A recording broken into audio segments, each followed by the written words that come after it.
Você consegue imaginar um mundo onde 40% de toda a riqueza estejam nas mãos de apenas 1% da população? Um mundo onde, ao mesmo tempo, a metade mais pobre só é dona de 1% de toda a riqueza? Nem precisa imaginar, nós vivemos nesse mundo. E a desigualdade é uma realidade. Os dados são do PNUD, o Programa das Nações Unidas para o Desenvolvimento. A desigualdade é uma coisa que a gente pesquisa faz bastante tempo, mas, em geral, pesquisa desigualdade de renda. Eu posso comparar o meu salário com alguém que recebe um salário mínimo. Muito mais escandaloso e relativamente novo é uma outra forma de calcular. Quanto mais rica a pessoa, mais ela aplica em atividades que rendem. Eu posso alugar minha chácara, eu posso alugar parte da minha casa, enfim, meu dinheiro começa a se multiplicar. Então, um dos fenômenos mais interessantes é que você tem aumento da riqueza, né? E, paradoxalmente, você tem aumento da pobreza. Em sociedades comprovadamente ricas, né? Quando você seleciona quem já é privilegiado, você cria hierarquias que são indissolúveis. Os brasileiros também convivem com a desigualdade. Quase metade de toda a renda do país está nas mãos de uma parcela pequena da população, os 10% mais ricos. Em 2012, essa minoria ganhou 87 vezes mais que os mais pobres do país. E você, como percebe essa desigualdade? Se eu tenho 1 milhão e uma pessoa tem R$700 por mês, alguma coisa está errada. Acho que a distribuição de renda é muito mal dividida nesse país aqui.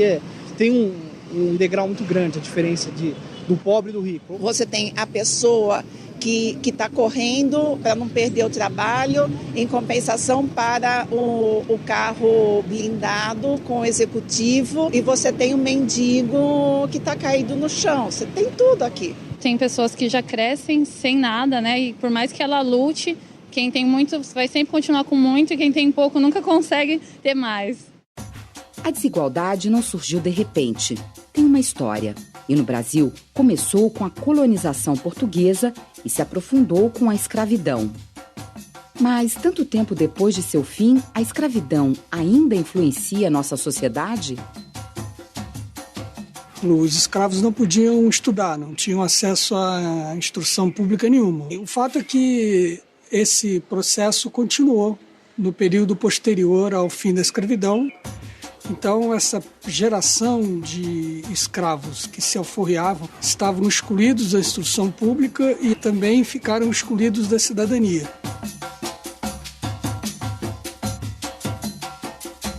Os indicadores continuam mostrando, né, que a população negra ganha entre 45% e 35% a menos, em média, do que a população branca.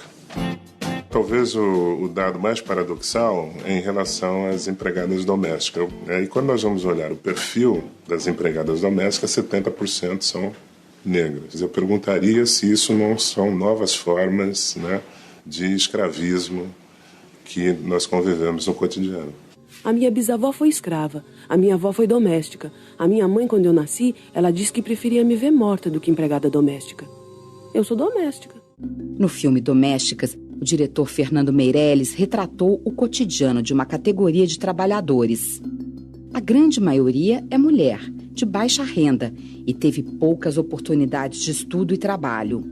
Um retrato da desigualdade no Brasil. No final do século XIX, a força de trabalho do escravo foi substituída pelo trabalho assalariado. Mas junto com as novas relações de trabalho, vieram também novas relações de exploração. É o Estado que, na verdade, forja as leis de trabalho. No Brasil era cidadão quem tinha carteira assinada. Essa maneira de desenvolver o capitalismo implicou no Brasil, né, que o setor privado, né, ele não fez nunca grandes investimentos. Eu acho que o mundo tem muitas injustiças. Eu acho que tinha que equilibrar melhor esse negócio. Pra falar a verdade, eu não gosto de ser pobre. Não que pobre é defeito, porque vale mesmo ser honesto. Eu não gosto, porque as coisas de pobre é tudo mal organizado. Pode reparar. Escola de pobre, hospital de pobre, tudo com bagunça. Não tem vaga, filha, falta as cores espalhadas, coisas quebradas, sujeira, quer dizer...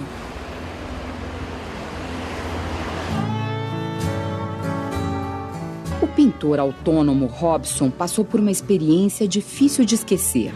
Foi há 6 anos no supermercado. Depois de comprar várias caixas de leite numa promoção, foi barrado pelos seguranças e acusado de roubo. Só que Robson mostrou o cupom fiscal. Ela pegou a notinha, correu para dentro do mercado, carimbou e assinou. E me abandonou lá fora e todo mundo olhando, né? Eu fiquei com uma vergonha, fiquei, caramba. Robson decidiu chamar a polícia, que veio depois de 1h30. Já vem até mim, pediu meus documentos e tal, e falou, se você quiser abrir o BO, você vai até a delegacia mais próxima. Será que os seguranças do supermercado parariam Robson se ele estivesse usando terno e gravata? E se Robson fosse branco? Pelo menos ela teria parado ele de outra forma, né? Falado, boa tarde, meu senhor. O senhor pode me prestar sua notinha? Muitas vezes aquele que está engravatado é o pior ladrão. E aquele que está de qualquer jeito é o cara mais honesto do mundo. Robson abriu processo contra o supermercado. A justiça reconheceu que ele foi discriminado e determinou uma indenização em dinheiro para ele. Quando você fixa o preconceito, né, em relação a um indivíduo ou um grupo específico, a tendência é que você passe a representar esse grupo de forma negativa. De acordo com o índice de Gini, que mede a desigualdade na distribuição de renda, a população negra é a que mais sofre desvantagem. Em cada grupo de 10 negros, mais de 7 estão nas camadas mais pobres da população brasileira.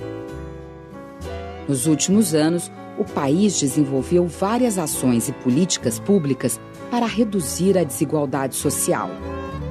Mas será que estamos, de fato, atingindo esse objetivo? Quando a gente fala em combate à desigualdade, há 2 níveis. Primeiro, a redução da pobreza. Essa primeira parte, no Brasil, teve imenso sucesso. Mas é necessário também, por exemplo, uma mudança permanente na qualidade da instrução primária oferecida para as populações pobres. Enquanto a educação continua sendo tão desigual, as oportunidades vão continuar muito desiguais. Então você tem que associar medidas diretas de efeito mais imediato com transformações de longo prazo. Na educação pública, na saúde, no saneamento. Nós tivemos o salário mínimo, né? É o que mais puxou, digamos, a situação para cima, porque ele tanto impactou os trabalhadores como os aposentados que têm a sua aposentadoria indexada na evolução do salário mínimo. A política de um salário mínimo mais forte, que seja valorizado, junto com políticas de transferência de renda direta, fazem uma diferença grande na luta contra a miséria. Ela é também um pré-requisito fundamental para que o sujeito estude e, a longo prazo, tenha oportunidades. E agora? Você consegue imaginar um mundo onde não exista desigualdade? Acha que ele é possível?